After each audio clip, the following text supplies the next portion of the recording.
ito na yung ano ko, mga yarn na kailangan ko. Tapos, ang gamit ko naman lagi, 3.5. Di kita sorry.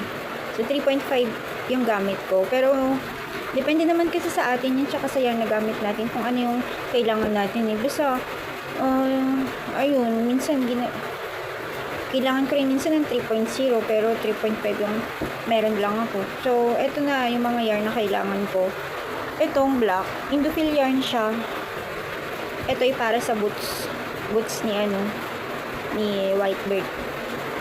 Tapos itong brown yung sa belt niya. Tapos ito pants. Tapos itong dalawa yung sa coat, white tsaka red. Ayan. Ano ba yung lumiliwanag? So, ayun, umpisahan ko na siya ngayon. Kung ano lang yung magagawa ko hanggang alas 12 ng gabi. 12 midnight. So, 8:35 na ngayon. Mag-i-start na ako. Samahan niyo ulit ako. Thank you. May nakalimutan nga pala akong detalye na sabihin sa video to para na rin for the record lang din sa akin. Ayun, wala na naman tayong size na susundan.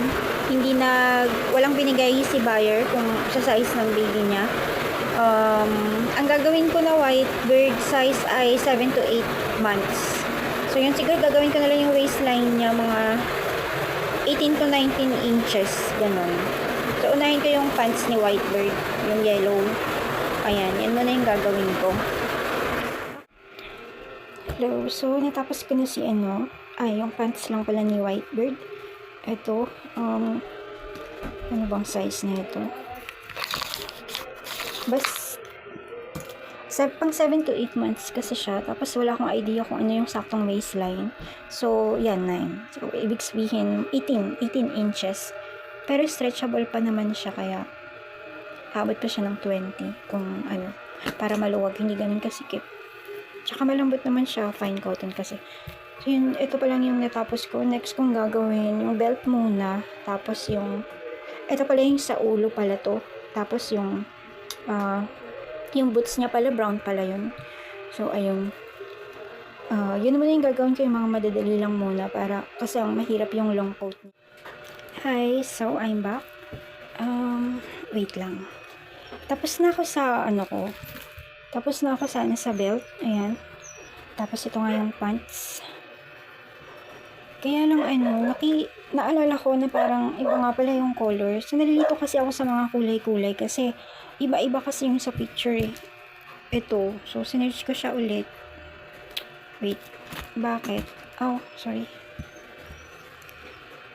Ayun. Si Whitebird, yung belt niya, parang violet. Tapos, black nga pala talaga yung shoes. Ayan. So, violet pala yung belt. Tapos, yung boots, black. So, tama pala. Nalilito kasi ako. Minsan kasi ginagawa akong brown pag wala akong available color. So, ayan. Yung pala yung color niya. So, ito na lang yung gagayahin ko talaga. Ito, papalitan ko. Natapos ko na sana yung belt niya. Kaya lang yun. Papalitan ko ng color. Violet to ha. Kasi parang sa camera, iba yung color niya. Nag-iba yung color sa camera. Ayun, okay ba? So, ayun. Tapos yung shoes, yung boots, ito. Yun ang gagawin ko na lang muna. Tapos yung sa ulo niya, ayun. Yung parang bonnet na black. Gagawin ko na rin din ng rush. Hi, I'm back.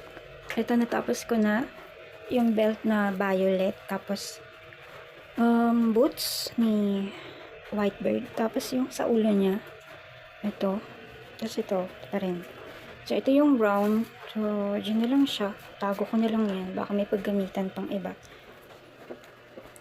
Natapos ko na yung white at saka yung red. Same lang to ng pattern. Yung rows and stitches. Pareho lang. Hindi ko pa ginawa yung long sleeve kasi ipagkakabit ko muna sila. Ayan. At pagka nakakonect na silang dalawa, tsaka ako gagawin yung long sleeve.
Hi guys, tapos na ako sa Whitebird.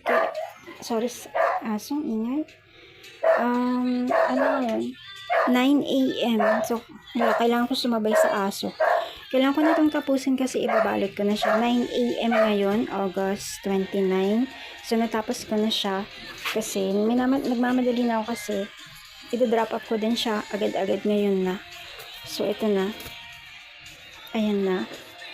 Ito yung belt, ito yung shoes, tsaka yung sa ulo niya.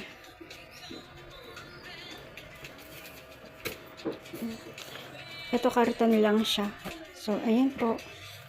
I'm going to prepare na para lumarga na para mag-drop off. Bye-bye. Thank you for watching.